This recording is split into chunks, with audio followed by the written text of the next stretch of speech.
आज का प्रश्न है, मानव अधिकार से आप क्या समझते हैं? मानव अधिकारों की प्रकृति का वर्णन कीजिए। इसे हम विस्तार से समझेंगे। मानव गरिमा को अक्षुण्ण रखने हेतु जिन अधिकारों की जरूरत है, उन्हें मानव अधिकार की संज्ञा दी जाती है। इनमें से कुछ अधिकार शारीरिक जीवन तथा स्वास्थ्य से संबंधित हैं, जबकि अन्य मानसिक जीवन तथा स्वास्थ्य हेतु जरूरी है। अंतर्राष्ट्रीय विधि के विकास के कारण सिर्फ राज्य ही अंतर्राष्ट्रीय कानून के विषय नहीं रहे, वरन मानव एवं मानव अधिकार भी इसके अध्ययन के विषय हो गए हैं। मनुष्य एक सामाजिक प्राणी है एवं राज्य राजनीतिक दृष्टि से संगठित समाज है। समाज के मनुष्यों को अपने व्यक्तित्व के विकास हेतु कुछ अधिकारों की जरूरत होती है, जिनके अभाव में उसका विकास संभव नहीं है। मानव मात्र के विकास हेतु इन अधिकारों की जरूरत होती है, अतः इन्हें मानव अधिकार कहा जाता है।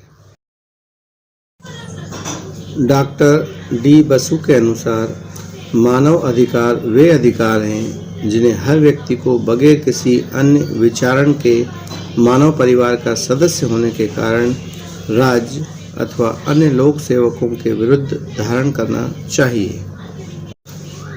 चार्टर की प्रस्तावना में भी मानव के मूल अधिकार, मानव की गरिमा तथा महत्व में सभी देशों के नागरिकों के समान अधिकारों की आस्था प्रकट की गई है।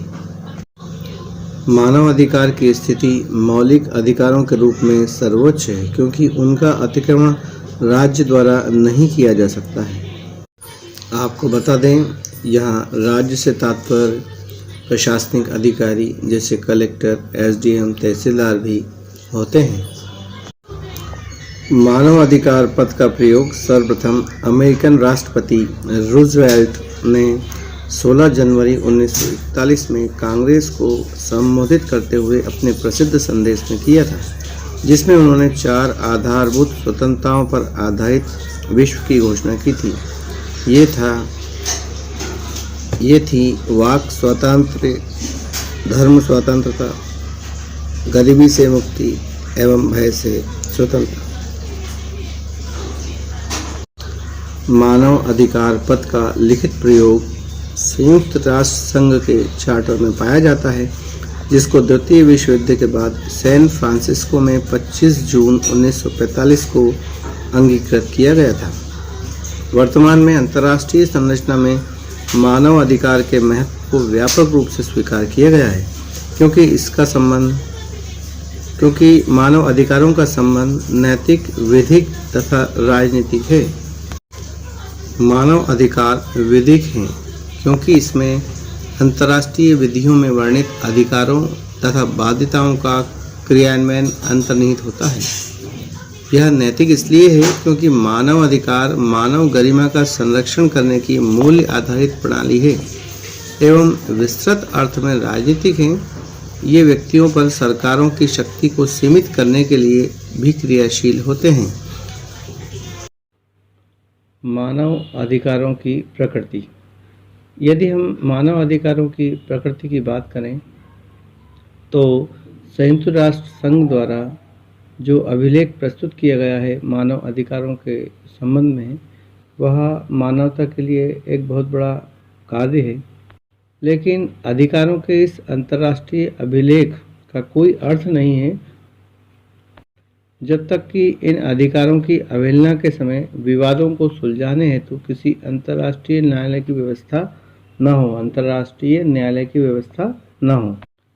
सर्वप्रथम हम संयुक्त राष्ट्र संघ द्वारा मानव अधिकारों के लिए जो अभिलेख प्रस्तुत किया गया है, उसके आधार पे हम प्रकृति की बात कर रहे हैं।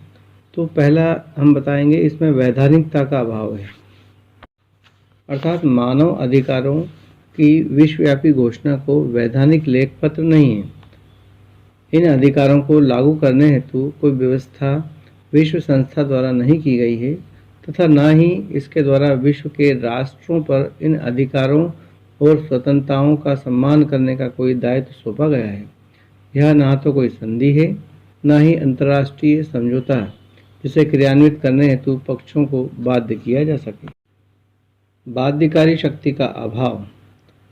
केल्सन का मत है, इन अधिकारों की अवहेलना की स्थिति में कोई अंतर्राष्ट्रीय वैधानिक पग उठाने की व्यवस्था भी नहीं है।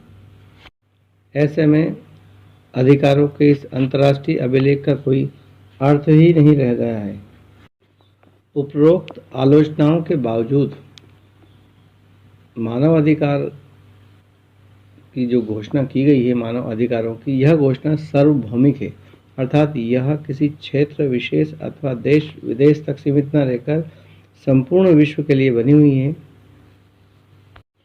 इसकी जो प्रकृति है मानव अधिकार की, वह एक प्रकार से सार्वभौमिक है। मानव अधिकार सभी जगह विद्यमान है। मानव अधिकार बगैर जाति, भाषा, लिंग, धर्म या अन्य किसी कारण से बिना भेदभाव के समस्त लोगों को प्राप्त है। मानव अधिकारों की इतनी व्यापक प्रणाली को अंतर्राष्ट्रीय मान्यता प्रदान की गई है।